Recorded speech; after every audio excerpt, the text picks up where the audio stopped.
Red టీవీలో మీ వ్యాపార ప్రకటనల కోసం ఈ నంబర్ ని సంప్రదించండి 6281747728. Hi viewers, welcome to our channel. ప్రస్తుతం మనతో పాటు సీనియర్ జర్నలిస్ట్ దామో బాలస్ అన్న వారితో మాట్లాడు. నమస్కారం సార్. నగరిలో రోజా పరిస్థితి చూసుకుంటే సొంత నేతలే వ్యతిరేకత చూపిస్తున్నారు. సో ఆమెకు సీట్ ఇవ్వద్దు అని చెప్పేసి ఆ నాయకులంతా కూడా తాడేపల్లి ప్యాలెస్ దగ్గరికి వెళ్ళినా కూడా జగన్మోహన్ రెడ్డి గారు వాళ్ళు కలవలేదు. అసలు మరి సొంత నేతలు ఈ విధంగా వ్యతిరేకత చూపిస్తే ఆమె గెలిచే పరిస్థితి ఉందా లేదా, మీరేం చెప్తారు సార్? నిన్న అయితే ఒక పరిణామం చోటు చేసుకునింది. అదేంటంటే 5 మండలాలు నిండ, వడమాలపేట, పుత్తూరు, నగరి, విజయపురం, ఈ 5 మండలాలు ఉంటాయి నగరి నియోజకవర్గంలో. ఈ 5 మండలాలకు సంబంధించిన నాయకులు నిన్న తాడేపల్లికి పిలిపించారు. అంటే వీళ్ళందరూ కూడా గతంలో రోజా క్యాంటీగా ప్రెస్ మీట్లు పెట్టి ప్లికార్డులు కూడా పెట్టుకున్నారు. రోజా వద్దు వైసీపీ ముద్దు, రోజా వద్దు జగన్ ముద్దు, ఇలాగా పెట్టి వాళ్ళు మాట్లాడారు. అంటే ముఖ్యంగా ఏంటంటే ఇటు నిండ్ర నుంచేమో రెడ్డివారి చక్రపాణి రెడ్డి, అతను శ్రీశైలం బోర్డు చైర్మన్. గతంలో రెడ్డివారి చెంగారెడ్డి చెన్నారెడ్డి పీరియడ్లో మినిస్టర్గా కూడా ఉన్నాడు. మా పక్కూరే వాళ్ళది కొప్పేడు అనేసి. సో అప్పటి నుంచి కూడా రెడ్డివారి చెంగారెడ్డికి ఒక స్ట్రాంగ్ బిల్ట్ అని చెప్పచ్చు నగరి నియోజకవర్గం. అతను కాంగ్రెస్ పార్టీలో బలంగా ఉండేవాడు. వాళ్ళ కూతురు పేరు కూడా ఇందిరా అని పెట్టారు అప్పుడు. సో ఆ రెడ్డివారి ఫ్యామిలీలో నుంచి చక్రపాణి రెడ్డి, తర్వాత వాళ్ళ అన్న కొడుకు భాస్కర్ రెడ్డి, వీళ్ళు యాక్టివ్గా ఉంటారు. అయితే వీళ్ళతో రోజా ముందు నుంచి కూడా సఖ్యతగా లేదు. భాస్కర్ రెడ్డి అని అతన్ని ఎంపీపీ ప్రెసిడెంట్గా, ఎంపీటీసీ సభ్యుడు ఆయన ప్రెసిడెంట్ అవ్వాలనుకున్నప్పుడు కూడా రోజాని అడ్డుపడిందని చెప్తున్నారు. అడ్డుపడి చివరికి క్షత్రియ కమ్యూనిటీ అక్కడ, అది కూడా కొద్దిగా బలమైన కమ్యూనిటీ నగరి నియోజకవర్గంలో. ఇంతకుముందు దొరసామరాజు కూడా దాని తరపున ఎమ్మెల్యేగా ఉన్నాడు తెలుగుదేశంలో. సో అక్కడ నుంచి దీపాన్ని ఎంపీటీసీ చేసిందనమాట. సో నిండ్ర నుంచి ఆ ప్రాబ్లం ఉంది. వడమాలపేటలో జడ్పీటీసీ మురళీధర్ రెడ్డి కూడా ఏం క్యాంటీగా ఉన్నాడు. ఇతను కూడా ఈ రెడ్డివారి చెంగారెడ్డి వర్గం. ఇక పుత్తూరు మున్సిపల్ మాజీ ఫ్లోర్ హెడ్ డిఎన్ ఏలుమలై అమ్ములు అంటారు అతను యాంటీగా ఉన్నాడు.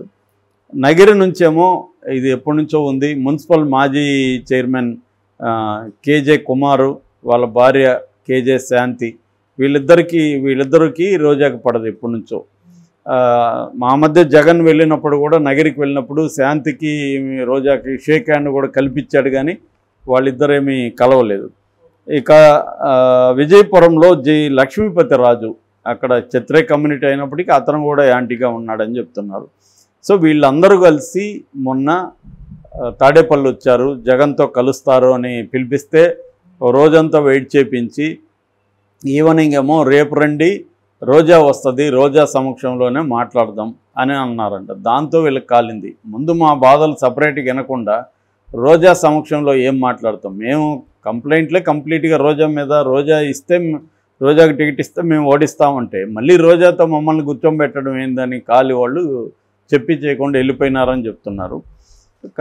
సో ఇప్పుడు వీళ్ళ మీద ఏమన్నా అధిష్టానం చర్యలు తీసుకుంటుందా అనేది చూడాలి. ఎందుకంటే వీళ్ళు ఖచ్చితంగా రోజాకి యాంటీగా ఉన్నారు, కానీ వైసీపీకి యాంటీ అవుతారా, వైసీపీకి యాంటీ తెలుగుదేశంకి వెళ్తారా అనేది కూడా ఒక ప్రశ్నే.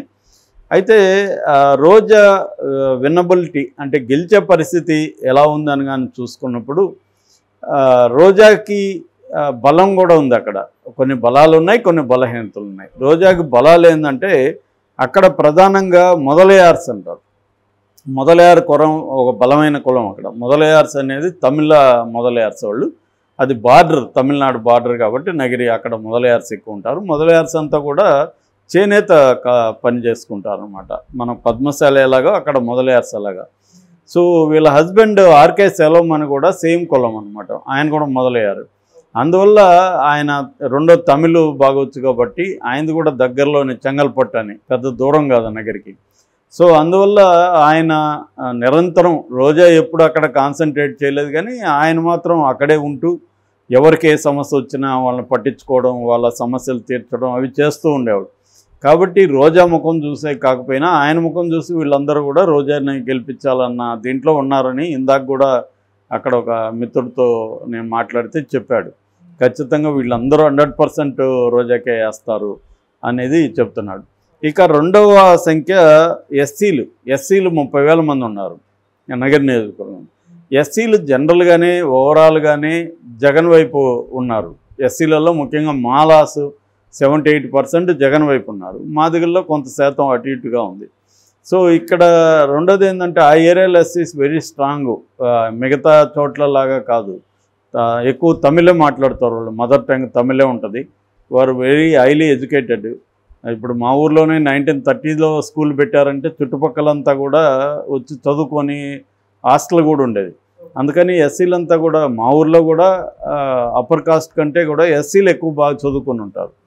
అందువల్ల వాళ్ళ లైవ్స్ ఎక్కువ మారాయి. రెండోది క్రిస్టియానిటీ ఎక్కువ ఉంటుంది. ఆ రకంగా కూడా జగన్కి అనుకూలంగా ఉంటారు. సో ఆ సెక్షన్ వచ్చే అవకాశం ఉంది. ఇక నాయుళ్ళు అంటారు, అక్కడ నాయకర్స్ అని తమిళనాడు నుంచి వచ్చింది. వాళ్ళు కూడా ఒక 20,000 ఉన్నారు. సో ఇవి కాకుండా కమ్మ సెక్షన్ కొంత ఉంది, కొంత రెడ్డి ఉంది, కొంత క్షత్రియ ఉన్నారు. సో ఈ రకంగా తీసుకున్నప్పుడు రోజాకి సామాజిక వర్గ పరంగా అయితే సపోర్ట్ ఎక్కువగా ఉంది అని చెప్తున్నారు. ఎందుకంటే ఇక్కడ వచ్చిన వాళ్ళలో ప్రధానంగా రెడ్ల నాయకత్వంలో వచ్చిన వాళ్ళే, ఈ కొప్పేడు రెడ్ల నాయకత్వంలో వచ్చిన వాళ్ళే. ఇక రెండవది అటువైపు నుంచి చూసినప్పుడు భానుప్రకాష్ ముదుకృష్ణ నాయుడు కొడుకు, పెద్ద కొడుకు, చిన్న కొడుకు ఏమో జగదీష్. గతంలో భానుప్రకాష్కి ఇంట్లోనే వ్యతిరేకత. జగదీష్ వాళ్ళ అమ్మ ఒకవైపు, భానుప్రకాష్ ఒకవైపు. అందుకని కూడా జగదీష్ రోజాకి సపోర్ట్ చేశాడని చెప్తున్నారు.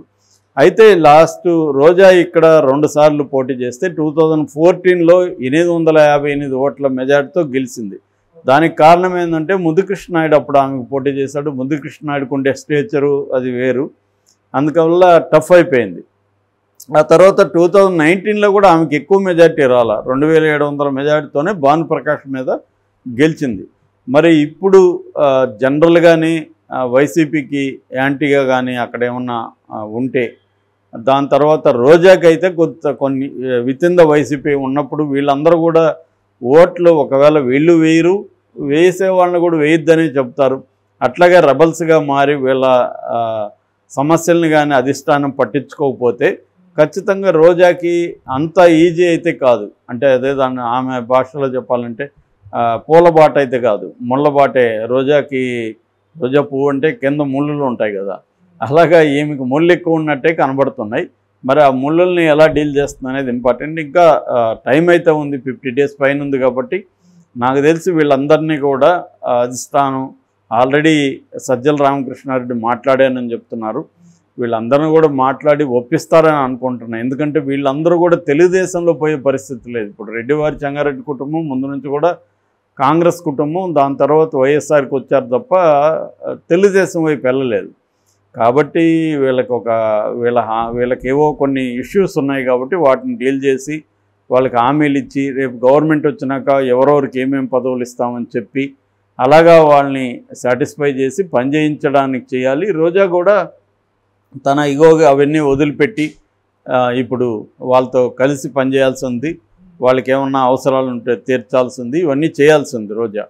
సో అవన్నీ చేస్తే మాత్రం రోజా గెలిచే అవకాశం ఉంది. ఎందుకంటే భానుప్రకాష్ కూడా నియోజకవర్గంలో పెద్దగా తిరగడం కానీ ప్రజల సమస్యలను పట్టించుకోవడం కానీ లేదని చెప్తున్నారు. అతను ఎలక్షన్ టైంలో తప్ప మిగతా టైంలో ప్రజల్లో ఉండడం లేదు అనే విమర్శలు కూడా భానుప్రకాష్ మీద ఉన్నాయి. సో ఆ రకంగా తీసుకున్నప్పుడు ఎంత కొంత రోజాకైతే అడ్వాంటేజ్ ఉంది. కానీ రోజా చేసిన మేజర్ పొరపాటు ఏంటంటే ఆమె గతంలో ఎమ్మెల్యేగా ఉన్నప్పుడు అక్కడ ఉండి దగ్గర ఉండి వాళ్ళ సమస్యలను పట్టించుకోకుండా హైదరాబాద్లో కూర్చొని టీవీ ఛానల్లో జబర్దస్త్ ఇంకొక ప్రోగ్రాముల్లో రావడం, ఇక్కడి నుంచి ఉండడం, దాని పట్ల వ్యతిరేకత రావడం, ఇవన్నీ జరిగేవి. దాని తర్వాత ఆమెకి ఫస్ట్ 2.5 years ఏపీఐఐసి ఇండస్ట్రియల్ ఇదనమాట కార్పొరేషన్, దానికి ఆమెని చైర్పర్సన్గా పెట్టారు. అప్పుడైతే ఇంకా ఆమె పోవడం మానేసింది. దాని తర్వాత 2.5 సంవత్సరం టూరిజం మంత్రి అయింది. అందువల్ల నియోజకవర్గాలు కూర్చొని అక్కడ గట్టిగా పనిచేయడం మానేసి ఆమె హైదరాబాద్లో ఉండడం, ప్రజలకు దూరంగా ఉండడం జరిగింది. ఆయన మాత్రం నగిరి చుట్టుపక్కల మాత్రం మొదలయ్యారు సెక్షన్లో అతను గట్టిగా పనిచేస్తాడు హస్బెండ్. రెండోది వీళ్ళ బ్రదర్స్ కూడా ఈమెకి ఇబ్బంది. ఆ మధ్య కూడా పుత్తూరులో ఒక కౌన్సిలర్ మహిళా కౌన్సిలర్ ఆరోపణలు చేసి నా దగ్గర 70 లక్షలు తీసుకొని 30లో 40నో వెనక్కి ఇచ్చారు, మిగతా డబ్బులు ఇవ్వలేదు కుమారస్వామి రెడ్డి వీళ్ళ బ్రదరు అని కూడా ఆమె చెప్పింది. ఇలాగా రోజాకి ప్లస్లు మైనస్లు ఉన్నాయి. మైనస్ని ప్లస్లు చేసుకునే దాన్ని బట్టి ఆమె గెలుపు అనేది ఆధారపడి ఉంటుంది. Okay sir, thank you so much.